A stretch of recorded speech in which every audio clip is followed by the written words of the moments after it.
Birleşmiş Milletler'de İsrail aleyhine alınan kararları veto etme yetkisi var. Çünkü Amerika Birleşik Devletleri Birleşmiş Milletler sistemindeki veto yetkisine sahip 5 daimi üyeden bir tanesi. Amerika Birleşik Devletleri'nin 2 sene önce ABD aleyhine casusluk faaliyeti yapan bir Yahudi'yi, İsrail vatandaşı, çifte vatandaş 30 yıl hapiste yatırdılar. Ama birilerine göre İsrail her şeyi yönetir, İsrail dünyayı... Ya tamam çok güçlü de işleri iyi gitmiyor işte. Doğru. Bak bekliyor orada tanklar, yapamıyor, giremiyor Gazze'nin içine. Kara saldırısı başlatamıyor. Hocam hoş geldiniz. Merhaba Nazif. Burak hocam, şimdi 7 Ekim'de başlayan Aksa Tufanı operasyonuyla başlayan süreç artık İsrail'in Gazze'ye yaptığı yoğun saldırılara dönüştü. Bunu da yoğun bir şekilde konuşmaya çalışıyoruz çeşitli içeriklerde. Ancak son dönemde Amerika Birleşik Devletleri'nin hem askeri hem de çeşitli envanterler noktasında ciddi bir destek verdiği İsrail'i görüyoruz. Buna ek olarak çeşitli iddialar da gündeme gelmeye başladı. Amerika Birleşik Devletleri İsrail'e desteğini istihbarat boyutuna taşıyacak gibi bir noktaya geldik. Yani aslında şöyle bir başlık vereyim hocam. İsrail'de operasyon süreçlerini CIA mi devralacak gibi bir iddia konuşuluyor. Sizden bunu dinlemek isterim. CIA devralabilir mi? Alırsa nasıl bir değişiklik olabilir? Bu Mossad'ın iflas ettiğini gösteren bir delil değil midir bunun konuşuluyor olması bile? Hepsini konuşarak başlayalım. İsrail-Amerikan ilişkilerinden başlayalım. Lütfen. Amerika neden İsrail'e bu kadar destekliyor? Şimdi bu rasyonel bir Amerika Birleşik Devletleri açısından rasyonel bir akıl. Kendine göre, kendi çıkar. Çünkü Orta Doğu'da İran'ın dengelenmesi, Orta Doğu'da herhangi Arap milliyetçisi ABD karşıtı bir hareketin ön plana çıkması, mesela 60'larda 70'lerde orada Arap milliyetçisi ABD karşıtı bazı hareketleri vardı. Arap milliyetçisi hareketler veyahut 1979 İran İslam devriminden sonra Orta Doğu'daki Şii proxy, taşeron aktörler üzerinden İran'ın bölgede etkinlik kurma gayreti var. İşte Lübnan, Hizbullah mesela bunlar. Tabii bu yapıların ABD çıkarları aleyhine Orta Doğu'da etkinlik göstermesini engellemek içi noktasında İsrail, Amerika Birleşik Devletleri'nin bölgedeki en önemli ortağı. Birinci neden. İkinci neden, gerçeklik İsrail'in Amerika Birleşik Devletleri'nin sisteminde çok büyük etkinliği olan bir lobisi var. Ve parası var bu adamların, tamam mı? Yani güçlü kontrol edebiliyorlar. Üçüncüsü de gerçekten ABD'de gene bir başka protestan evanjelik gruplar kendi inançları çerçevesinde Yahudi inancıyla uyumlu bir inanç sistematiğine sahip. Bu adamlar da ABD sisteminde çok güçlü. Yani bunların hepsi İsrail'in ABD ile ilişkilerinin bu kadar üst seviyede olmasının nedenleri, ana nedenleri. ABD ile İsrail arasında bir stratejik ortaklık ilişkisi var. Bir ekleme yapabilir miyim? Çok kısa. Şimdi hep bu işbirliğinin askeri boyutuna ve mali boyutuna vurgu yapılıyor ama siyasi olarak da yoğun bir desteği var Amerika Birleşik Devletleri'nin. Her konuda. Şimdi Birleşmiş Milletler'de ve NATO'da Amerika Birleşik Devletleri'nin veto etkisi çok yoğun bir şekilde kullanılıyor biliyorsunuz. Evet. Çünkü orada muktedir ülkelerin başında geliyor. İsrail'e yönelik 83 olumsuz soruşturmanın 41'i Amerika Birleşik Devletleri'nin yetkisi dahilinde ortadan kaldırılmış. Yani bunu da söylemek Birleşmiş isterim. Milletler'de İsrail aleyhine alınan kararları veto etme yetkisi var. Çünkü Amerika Birleşik Devletleri Birleşmiş Milletler sistemindeki veto yetkisine sahip 5 daimi üyeden bir tanesi. İsrail'in aleyhine kararların çıkmasını engelliyor. %50 oranında bir de çok ciddi bir oran bu. %50'sini engellemiş yani Amerika. Değil mi? Tabii evet, engellemiş. Çok yüksek. Lütfen devam edin. Evet. Şimdi bu destek var. Hem siyasi açıdan hem askeri açıdan hem istihbari açıdan. Bu bugüne kadar sürdü. Şimdi ortaya çıkan çatışma boyutunda İsrail'in yine Amerika Birleşik Devletleri'nin yoğun desteğini aldığını görüyoruz. ABD'nin ciddi bir donanma kaydırdığını görüyoruz. Bu donanma istihbari faaliyetler de icra edecek. Teknik ve elektronik istihbarat kapasitesi olarak. Şimdi bu donanma neden geldi? Bu donanmanın gelmesinin 2 tane ana nedeni var. İsrail çatışmayı sürdürürken, bu saldırılarını sürdürürken bölgenin korunması, yani İsrail'in korunması bir caydırıcılık. Kime karşı? İran'a karşı. Birincisi bu. Lübnan Hizbullah'ına özellikle karşı, İran'la bağlantılı. Yani İsrail'e yönelik bir saldırı olursa ağırlık özellikle değil, hatta başka yer yok yani. İran kaynaklı veyahut İran'la bağlantılı gruplar tarafından, ki ABD üslerine drone saldırıları vesaire oldu değil mi? Bu bir. İkincisi, ABD, İsrail'in bu aşırı sağcı iktidarlarının rasyonel bir akılla yönetilmediğini biliyor.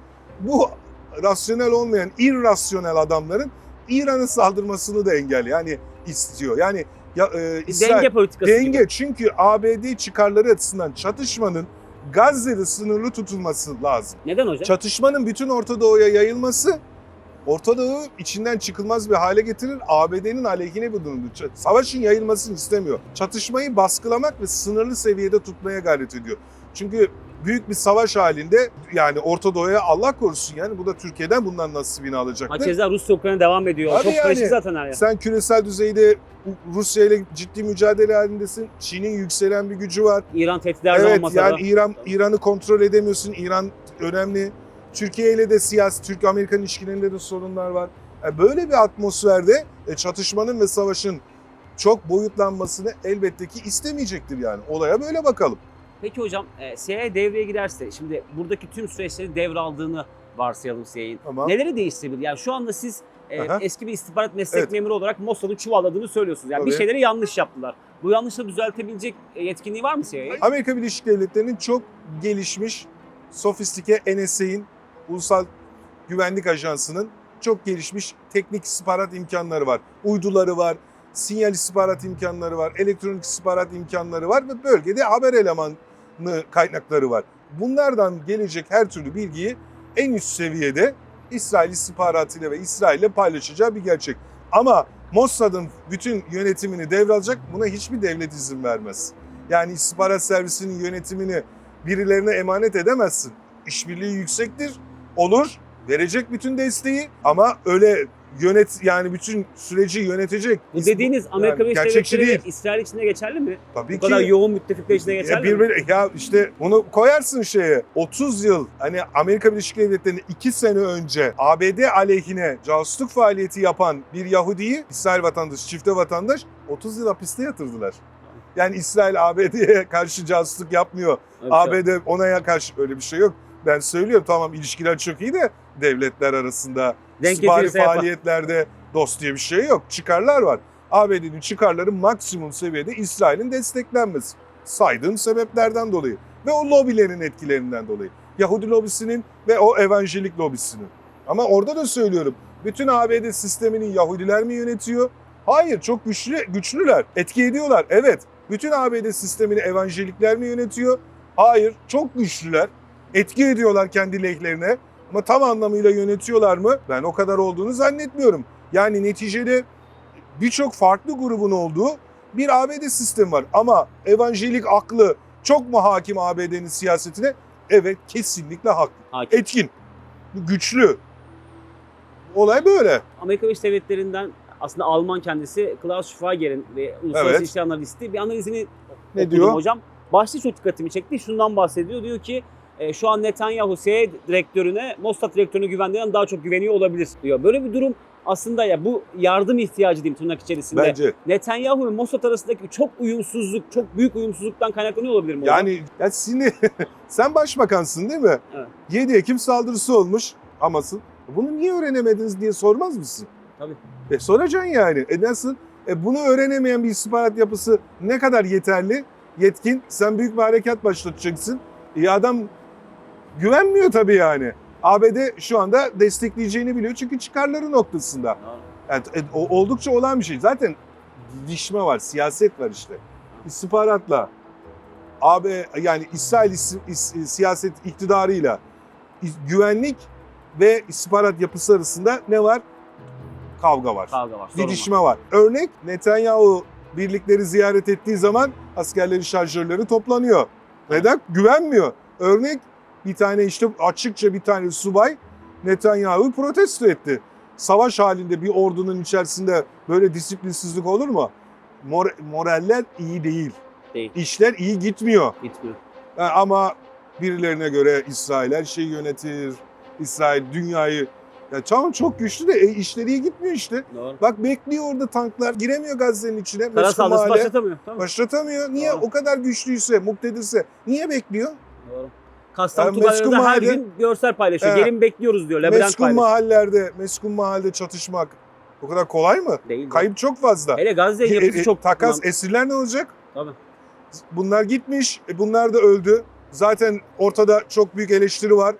İsrail medyasını takip etsinler. İngilizce yayın yapan İsrail medyası var. Netanyahu yerden yere vuruyorlar. Evet. Eski üst düzey askerler ve istihbarat personeli, yöneticiler, eski Mossad direktörleri yerden yere vuruyorlar.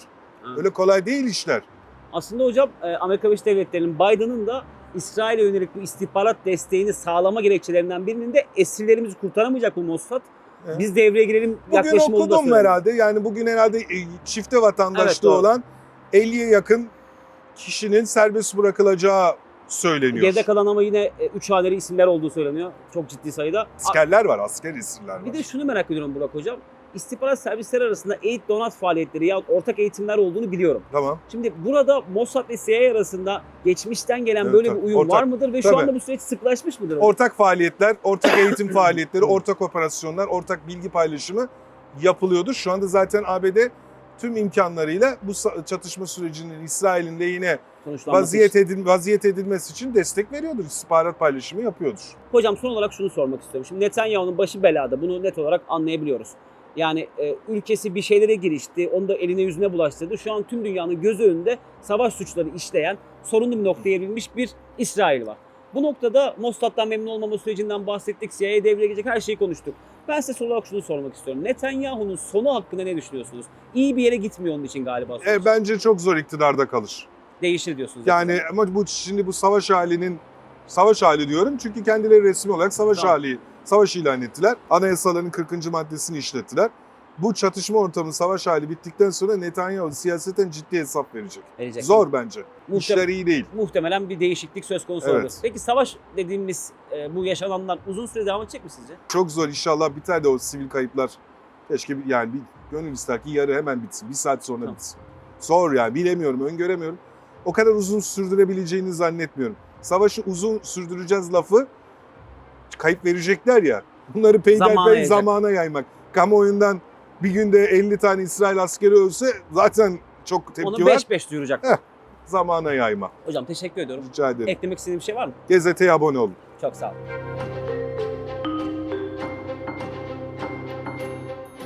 Birleşmiş Milletler'de İsrail aleyhine alınan kararları veto etme yetkisi var. Çünkü Amerika Birleşik Devletleri Birleşmiş Milletler sistemindeki veto yetkisine sahip 5 daimi üyeden bir tanesi. Amerika Birleşik Devletleri'nin 2 sene önce ABD aleyhine casusluk faaliyeti yapan bir Yahudi'yi, İsrail vatandaşı, çifte vatandaş 30 yıl hapiste yatırdılar.